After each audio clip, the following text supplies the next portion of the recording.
رمضان شریف کے اندر سحری میں اٹھنا تو ہے نا جی، دہی لینے بھی جانا پڑتا ہے، دودھ لینے بھی کئی دفعہ جانا پڑتا ہے، تو اٹھنا تو ہے۔ تو ایسا نہ کریں کہ 10 منٹ پہلے اٹھیں، اٹھ کے پہلے تہجد کی نماز پڑھیں۔ وہ نماز جس کے بارے میں میرے نبی پاک علیہ السلام نے فرمایا جب بندہ تہجد کے لیے کھڑا ہوتا ہے تو رب اسے دیکھ کے مسکراتا ہے، جو اس کی شان کے لائق۔ باقی نمازوں پہ ثواب ہو رہا ہے، تہجد کے وقت اللہ مسکرا رہا ہے۔ اور حضور فرماتے ہیں اگر جوان آدمی تہجد کے لیے اٹھے تو رب فرشتوں کے سامنے فخر فرماتا ہے۔ تو تہجد کی نماز ہر روز موقع ہونا ہے، اٹھنا ہی اٹھنا ہے۔ شہری کے لیے تو اٹھنا ہی ہے، تو وہی وقت تہجد کا ہے، خوب تہجد کی نماز پڑھنی۔ ایک چیز آپ نے نا پورا رمضان استعمال نہیں کرنی، وہ غصہ ہے۔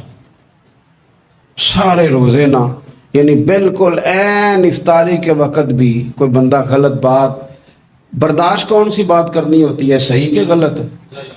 صحیح کو تو برداشت کرنے کی ضرورت ہی نہیں ہوتی، برداشت کرنی غلط بات ہوتی ہے، اس کو سہنا ہے، اسے کہنا یار روزے ہیں، رب کی رحمت برس رہی ہے، جا میں نے تجھے اللہ کی رضا کے لیے معاف کیا۔ اور ذہن میں حدیث رکھنی ہے کہ حضور نے فرمایا تو رب کے بندوں کو معاف کر، اللہ تجھے معاف فرمائے گا۔ رمضان شریف میں اور سعادت کے ساتھ اور پیار کے ساتھ، اور غیبت نہیں کرنی کسی کی بھی، کسی ادارے کی نہیں، کسی بندے کی نہیں، غیبت نہیں کرنی۔ آپ کو حدیث میں ملے گا کہ نبی پاک علیہ السلام نے کچھ بیویوں سے کہا تھا کہ تم نے تو روزہ توڑ دیا ہے اور تم نے حلال کے ساتھ رکھا تھا، حرام کے ساتھ توڑ دیا۔ یا رسول اللہ کس طرح؟ فرمایا غیبت نہیں کی تم نے، مردہ بھائی کا گوشت نہیں کھایا۔ یہ بہت بڑا جرم ہے، اس سے بچنا ہے۔ موبائل کم استعمال کرنا ہے، اور مہربانی کریں کم خبریں دیکھیں، جو خبریں عورتیں پڑھتی ہیں ان خبروں سے بھی پرہیز کریں۔ کوئی ہم نے بڑا سال 11 مہینے سیاسی تبصرے کر لیے، کیا انقلاب آیا پھر ملک میں؟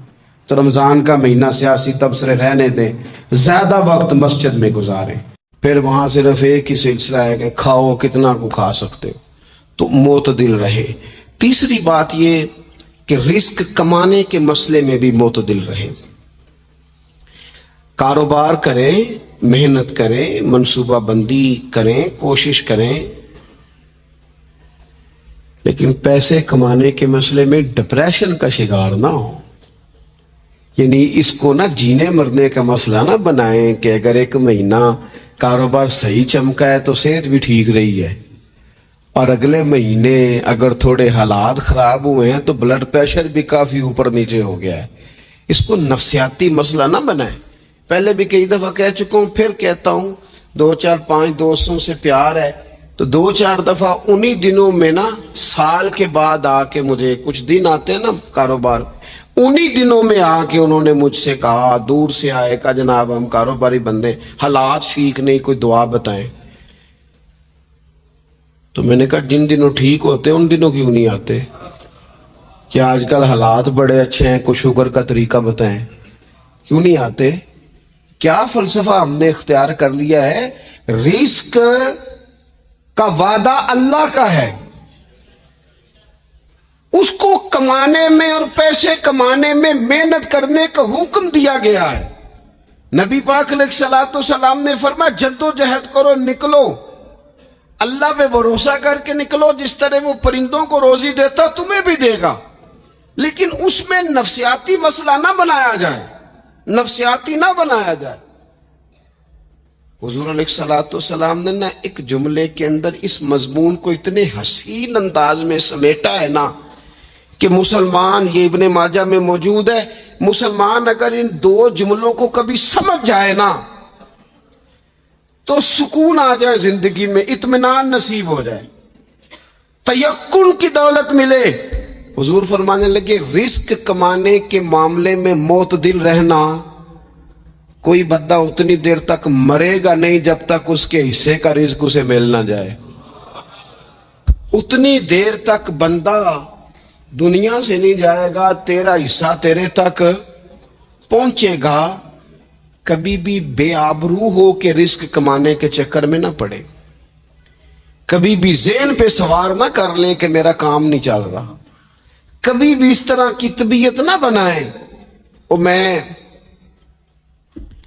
تھوڑی دیر پہلے عرض کر رہا تھا کہ ایک بزرگ نے نا 2 کنجوس لوگوں کو پہلے بلایا، کنجوس آدمی تھے اللہ ماشاء، تو ان کے سامنے کھانا رکھا، کھانا بڑا بہترین اعلی کوالٹی کا، لیکن ان سے کہا کہ جناب ہم نے نا ایک سبق لینا ہے آپ سے، تو کھانا تو آپ کو ملے گا اور آپ کی مرضی کا پکایا ہے، پر کھانے کا طریقہ ہمارا ہے۔ انہوں نے کیا کیا، یہاں سے رکھ کے نا ان کے ہاتھ باندھ دیے۔ وہ پرانے زمانے میں جو جرہ ہوتے تھے، بازو ٹوٹ جاتا تھا تو باندھتے تھے نا لکڑیاں رکھ کے، تو لکڑیاں رکھ کے نا ہاتھ باندھ دیے تاکہ یہ جوڑ موڑ نہ سکے، تو یہاں سے ہاتھ باندھ دیے کہ روٹی کھاؤ۔ کنجوس بندے تھے۔ اب انہوں نے لقمہ اٹھایا، ہاتھ بندھا ہوگا، یہاں سے لے جا کے جب منہ میں پھینکا، وہ کپڑے بھی سارے الجھ گئے، حال بھی خراب ہو گیا، پر کھایا انہوں نے مزہ لے کے پورا۔ وہ بڑی بری حالت ہو گئی۔ وہ کنجوس تھے دونوں کو دسترخوان پہ روٹی کھائی جا رہی۔ اب ان دونوں کو سمجھانے کے لیے کہا کہ اب ہم تمہیں 2 اور لوگوں سے بھی ملواتے ہیں۔ اب 2 وہ بندے بلائے جو دل کے سخی تھے، جو رزق کے معاملے میں اس کا زیادہ حریص نہیں تھے۔ ان کی بھوک جو تھی وہ کہیں دور تک دکھائی نہیں دے رہی تھی۔ انہوں نے کہا جناب ادھر آئے آپ دونوں بھی۔ ان کے بھی ہاتھ باندھ دیے گئے، کہا آپ نے روٹی کھانی ہے، آپ نفیس لوگ ہیں، ناراض نہ ہوئیے گا، سخی بندے ہیں، پر کھانا آپ نے کھانا ہے، پر ہماری مجبوری ہے، ہم نے آپ کے ہاتھ باندھ کے روٹی دینی ہے آپ کو۔ وہ 2 بندے بھی آمنے سامنے بٹھا دیے گئے، کھانا چن دیا گیا، ہاتھ یہاں سے باندھ دیے گئے، لیکن وہ سخی تھے۔ انہوں نے کہا جناب کوئی مسئلہ نہیں، اللہ تعالیٰ توفیق دے گا۔ انہوں نے کیا کیا، وہ لقمہ لگاتے اور ایک دوسرے کے منہ میں ڈالنا شروع کر دیتے۔ کھانا بھی کھا لیا، کپڑے بھی بچ گئے، نفاست بھی قائم رہ گئی، اور کسی قسم کی کوئی پریشانی آئی، کام خاصا مشکل ہے کسی کے منہ میں لقمہ دینا، یہ کام بڑا مشکل ہے، یعنی کھانا آ جائے، پک جائے، پاس پہنچ جائے، اور پھر اسے توڑ کے بنا کے اتنی محنت کر کے دے کسی کے منہ میں دینا۔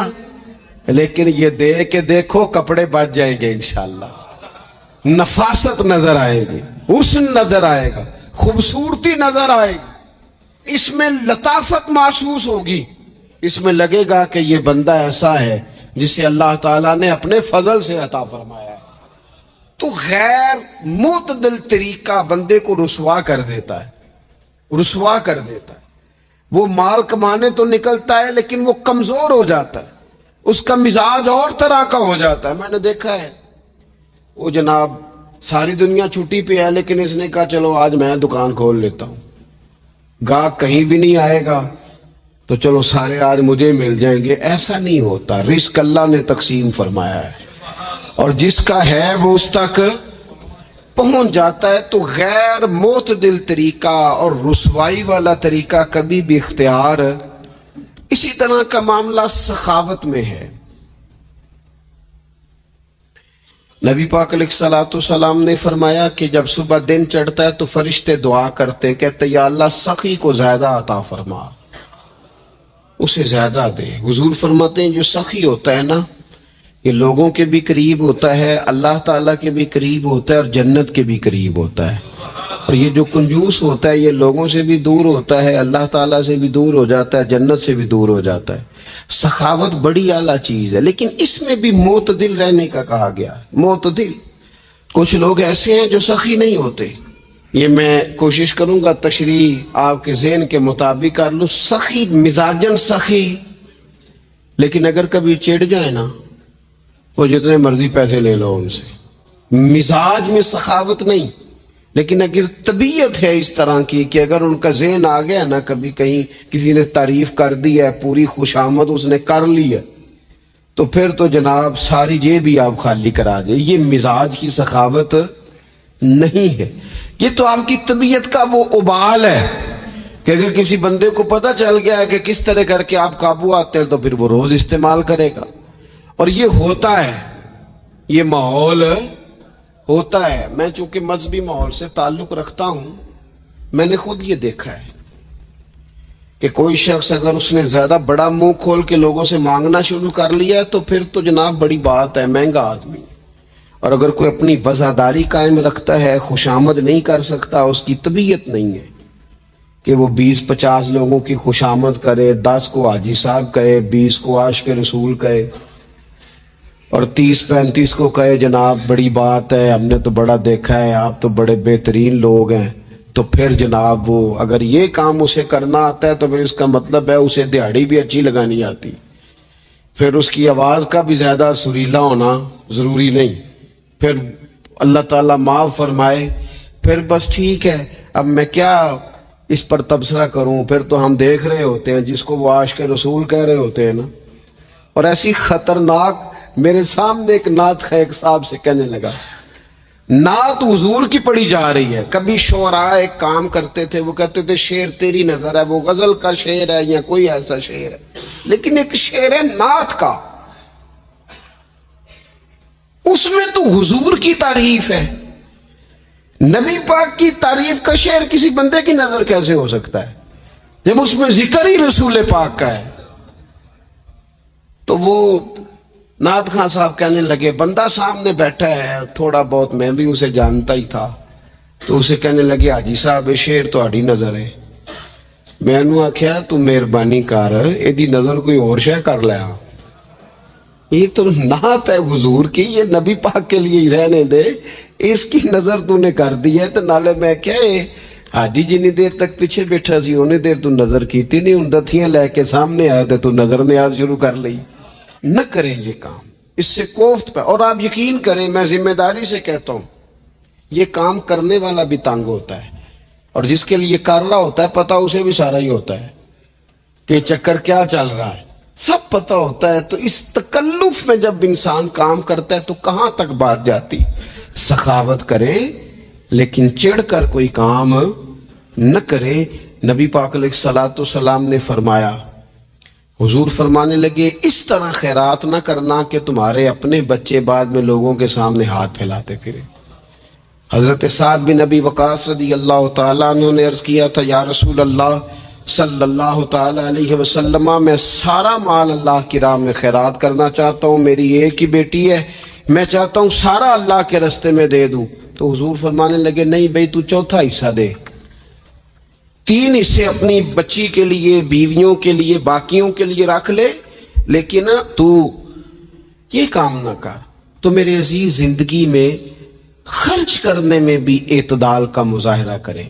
مجھے پتہ ہے اچھی طرح کہ ہمارے ہاں ایک مزاج بن جاتا ہے، طبیعت بن جاتی ہے کہ اگر کسی شخص کو آپ تھوڑی سی مدد کرتے ہیں تو وہ سمجھتا ہے کہ اگر اس نے مجھے 20,000 دیا ہے تو یقیناً اس کے گھر میں 50 لاکھ پڑا ہے. وہ پھر اگلے ہفتے دوبارہ آتا ہے، ایک نئی مجبوری کا بھی اظہار کرتا ہے. یہ ساری چیزیں ہوتی ہیں، ان چیزوں کے بیچ ہی آپ کو نیکی کرنی ہے، لیکن افراط و تفریط سے بچنا ہے. اسی طرح کا معاملہ اپنی زندگی کے دیگر معاملات میں کریں. نبی پاک علیہ الصلوۃ والسلام نے سادگی کو پسند کیا ہے. حضور سادگی کو پسند کرتے، کھانے کے معاملے میں بھی اور کپڑوں کے معاملے میں بھی، لیکن اچھا لباس پہننے کی اجازت دیتے. حضور علیہ الصلوۃ والسلام نے ایک موقع پر ارشاد فرمایا کہ اگر کسی بندے کے پاس گنجائش ہے تو اسے اجازت ہے کہ 2 جوڑے کپڑوں کے کام کاج کے لیے رکھ لے، 2 جوڑے جمعے کے لیے رکھ لے. اور نبی پاک صلی اللہ تعالی علیہ وسلم نے ایک شخص کو دیکھا جو مالدار تھا لیکن اس کے کپڑے پھٹے پرانے تھے، لباس پرا گندا تھا، بال بکھرے ہوئے تھے. تو اللہ کے محبوب علیہ السلام نے فرمایا تیرے اوپر اللہ کا فضل ہے، اور رب جب فضل کرے تو پھر اللہ فضل دیکھنا پسند بھی فرماتا ہے. فرمایا تو اچھا لباس پہن، حرج کوئی نہیں. لیکن اپنا رسول پاک علیہ السلام کا طریقہ مبارکہ یہی تھا کہ سیدہ عائشہ صدیقہ فرماتی ہیں کہ یہ وہ لنگی مبارک ہے اور یہ وہ پیوند والا کرتا مبارک ہے، اسی میں محبوب نے اپنی جان اپنے رب کریم کی بارگاہ میں پیش کر دی. اور فرماتی ہیں کتنے کتنے دن گزرے کہ رسول پاک علیہ الصلوۃ والسلام نے کھانا تناول نہیں فرمایا، کتنے کتنے دن گزرے. میں اس ساری بات کو اگر سمیٹوں نا تو میں یہ نوجوان اگر میری بات پر غور کریں تو اسلام کہتا ہے حضور خود کنگھی بھی فرماتے تھے، تیل بھی لگاتے تھے، امامہ بھی باندھتے تھے، سرما بھی پہنتے تھے، سادہ لباس پہنتے تھے لیکن صاف ستھرا۔ اسلام آرائش کی اجازت دیتا ہے، زینت کی اجازت دیتا ہے۔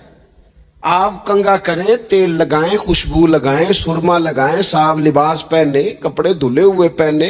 حضور نے حکمن کہا، تاکیدن کہا کہ جمعے والے دن نہا کے مسجد میں آیا کرو۔ اسلام آرائش کی اجازت دیتا ہے، بس نمائش سے منع کرتا ہے۔ دکھاوا نہ کرو، نمائش نہ کرو۔ یہ نہ کہو کہ میں نے اتنے لاکھ کا پہننا ہے، ذرا لاکھ پتہ جائے لوگوں کو۔ یہ نہ مزاج بناؤ کہ اوہو یہ تو میں نے جناب پچھلے ہفتے بھی پہنا تھا، یہ تو میں نے منگنی والے دن بھی پہنا تھا، نکاح والے۔ یہ نمائش ہے، نمائش سے اسلام منع کرتا ہے۔ اللہ کے پیارے رسول صلی اللہ تعالی علیہ وسلم نے فرمایا، جس نے دنیا میں شہرت کا لباس پہنا، اس طرح کا لباس پہننا چاہا، اس طرح کے کپڑے زیب تن کرنا چاہے جس سے محسوس ہو کہ میں ایک بڑا آدمی ہوں، میں مالدار آدمی، جس نے دنیا کے اندر شہرت کا لباس پہنا، اللہ قیامت کے دن اسے ذلت کا لباس پہنائے گا۔ یہ معتدل کیوں نہیں رہا؟ اس نے کیوں حد سے تجاوز کیا؟ اس کو اس طرح نہیں کرنا چاہیے تھا۔ رسول رحمت صلی اللہ تعالی علیہ وآلہ وسلم نے ہمیں جس چیز کی اجازت دی ہے وہ کام ہم کر سکتے، اور جس سے نبی پاک علیہ الصلوۃ والسلام نے ہمیں روکا ہے اس کام سے ہم نے بچنا ہے۔ ایک اور بات بھی خاص اور بالخصوص نوجوانوں سے کرنی ہے، وہ خاص اس طرح کھانے پینے میں معتدل رہیں، کمائی کرنے میں معتدل رہیں، خرچ کرنے میں اعتدال کا مظاہرہ کریں، لباس میں اعتدال کا مظاہرہ کریں، اسی طرح نہ یہ آرام کرنے میں بھی ذرا معتدل رہے۔ بہت زیادہ آرام کرنے لگ گئی ہے نئی نسل۔ آپ ضرورت سے زیادہ بھی سو لیں تو تھکاوٹ بڑھ جاتی ہے۔ اگر انسان اتنا ہی آرام کرے نا جتنا اس کی طبیعت کے لیے ضروری ہے تو اس میں طبیعت فریش رہے گی۔ لیکن اگر آپ کہیں، وہ ایک دوست ہیں ہمارے، تو ان کو جب تک کوئی اٹھائے نہ تو اٹھتے نہیں، تو گھر والوں نے ایک دن ارادہ کیا کہ آج صبح نہیں اٹھانا۔ دیکھتے کتنے بجے اٹھتے ہیں، ماشاءاللہ شادی شدہ ہیں، بچے ہیں، تو کہنے لگے جی پھر اللہ کے فضل سے میں 2 بجے خود ہی اٹھ گیا تھا۔ رات ایک شخص سویا ہے اور اگلے دن 2 بجے سویا، تو اب انہوں نے تو یہ بات محبت میں کی، تو پھر میں نے ان سے یہ پوچھا، میں نے کہا یہ بتائیں کہ آپ چلیں رات آپ سو گئے، سمجھ لیں آپ سو گئے 2 بجے رات کو، 12 گھنٹے کے بعد اگر آپ اٹھے طبیعت کیسی تھی؟ کہنے لگی فریش نہیں تھی۔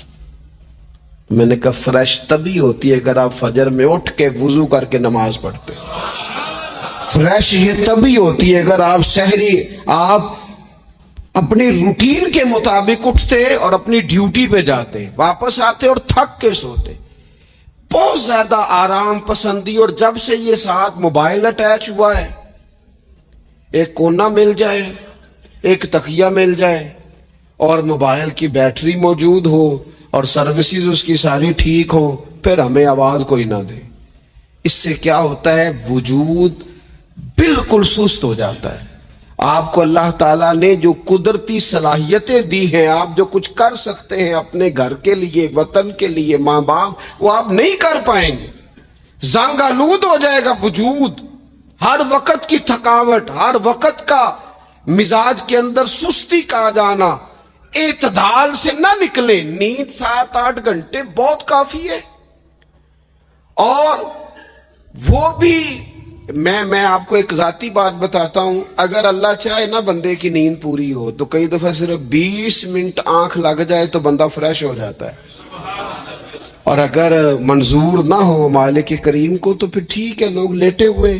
اللہ کے پیارے رسول صلی اللہ تعالی علیہ وسلم نا بہت زیادہ آرام طلبی کو پسند نہیں کرتے، مسلسل جد و جہد۔ گھر آئے، کچھ دیر آرام کیا، نماز شروع کر لی، حضور تہجد میں اٹھ گئے، پھر حضور فجر میں اٹھ گئے، دوپہر میں تھوڑا سا آرام فرماتے تاکہ رات کو بیدار رہنا آسان ہو، لیکن بہت آرام پسندی۔ ہمارے حضرت صاحب فرمایا کرتے تھے زمین کے اوپر کام، نیچے جا کے آرام. وہ کسی نے کہا تھا جاگنا ہے جاگ لے افلاک کے سائے تلے، پھر تو حشر تک سوتا رہے گا خاک کے سائے تلے. سونا ہی ہے نا، مرنے سے لے کر قیامت تک سونا ہے نا، تو اب تو جاگنے کا وقت ہے. نبی پاک صلی اللہ تعالی علیہ وسلم نے حضرت معاذ ابن جبل رضی اللہ تعالیٰ عنہ کو یمن کا گورنر بنا کے بھیجا تو نصیحت فرمائی. حضور علیہ الصلوۃ والسلام نے فرمایا تھا تمہیں گورنر بنا کے بھیج رہا ہوں، عیش کوشی سے بچنا.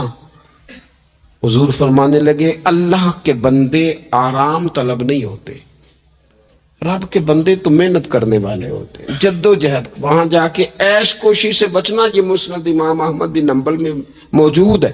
یہ جو آرام ہے نا، ہمیں بلائے کوئی نہ، آواز کوئی نہ دے، مرضی سے اب تو چھٹی ہے جی، اب تو میں نے سویرے اٹھنا ہی نہیں. او بھائی ڈھیر سارے کام ہیں جو چھٹی والے دن کرنے کے، ڈھیر ساری ذمہ داریاں ہیں جو چھٹی والے دن پوری کرنے کی.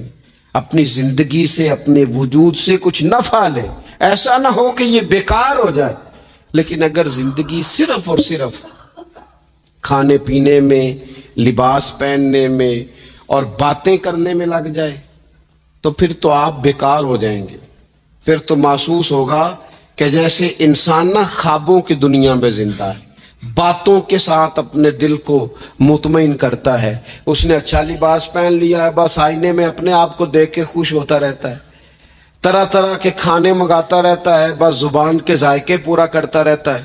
امام طبرانی حدیث لائے ہیں، رسول پاک صلی اللہ تعالی علیہ وسلم نے فرمایا میری امت میں ایسے لوگ آئیں گے جو رنگ برنگے کھانے کھائیں گے، انواع و اقسام کے مشروبات استعمال کریں گے، طرح طرح کی زیب و زینت کریں گے اور منہ پھاڑ پھاڑ کے باتیں کریں گے، منہ کھول کھول کے گفتگو کریں گے. حضور نے پتہ کیا فرمایا؟ فرمایا یہ میری امت کے بدترین لوگ ہیں. یہ بدترین لوگ ہیں جن کا مقصود ہی صرف لباس پہننا ہے، مقصود ہی صرف کھانے کھانا ہے، مقصود ہی منہ کھول کھول کے باتیں کرنی ہے. ان لذات میں جو لوگ پوری طرح الجھ گئے، کوئی خیر کا کام ہی نہ کر سکے، کوئی مقصد زندگی کی طرف ہی نہ بڑھ سکے، یہ بدترین لوگ ہیں. عزیز دوستو، ان تین چیزوں میں ڈھیر سارے لوگ، اللہ تعالیٰ معاف کرے اللہ ماشاء اللہ، اللہ سب کو محفوظ رکھے، اپنی زندگی کو ضائع کرتے دکھائی دیتے ہیں. یا تو کھانے پینے کا شوق ہے، یا لباس کی زیب و زینت کی طرف توجہ ہے، یا بس نشستن گفتن برخاستن بیٹھے ہیں اور باتیں کی ہیں اور اٹھے اور اتنی باتیں کی ہیں، اتنی باتیں کی ہیں، اس میں بھی کوئی اعتدال نہیں. بہت زیادہ بولنے سے وقار چلا جاتا ہے، بہت زیادہ باتیں کرنے سے باتوں کا حسن ضائع ہوتا ہے. بہت زیادہ بولنے والے کے جملے قیمتی نہیں رہتے. بہت زیادہ باتیں کرنے والا آدمی بے وزن اور بے وقت ہونے لگتا ہے. بغیر مانگے مشورہ دینے والے لوگوں کے مشوروں کو لوگ ردی کی ٹوکری جاننے لگتے ہیں. اپنی زندگی کو اگر وزادار اور باوقار بنانا چاہتے ہیں تو ذرا لباس میں بھی سادگی ہو، اللہ کی ہر نعمت خوش دلی سے استعمال کی جائے. سادہ کھانا بھی ملے تو رب کی عطا سمجھ کے رغبت کے ساتھ، شوق کے ساتھ اسے استعمال کیا جائے. مجلس میں بیٹھا جائے تو سیکھنے کی کوشش کی جائے، دوسروں کی باتوں کو سنا جائے. اللہ تعالیٰ نے نہ کان دو دیے ہیں، زبان ایک دی ہے. معنی کیا ہے؟ ڈبل سننا چاہیے اور سنگل بولنا چاہیے. 2 گنا سنیں اور اس سے آدھی گفتگو کریں. اور ہمارے حضرت تو فرمایا کرتے تھے اپنے جملوں کو چھوٹا کرو.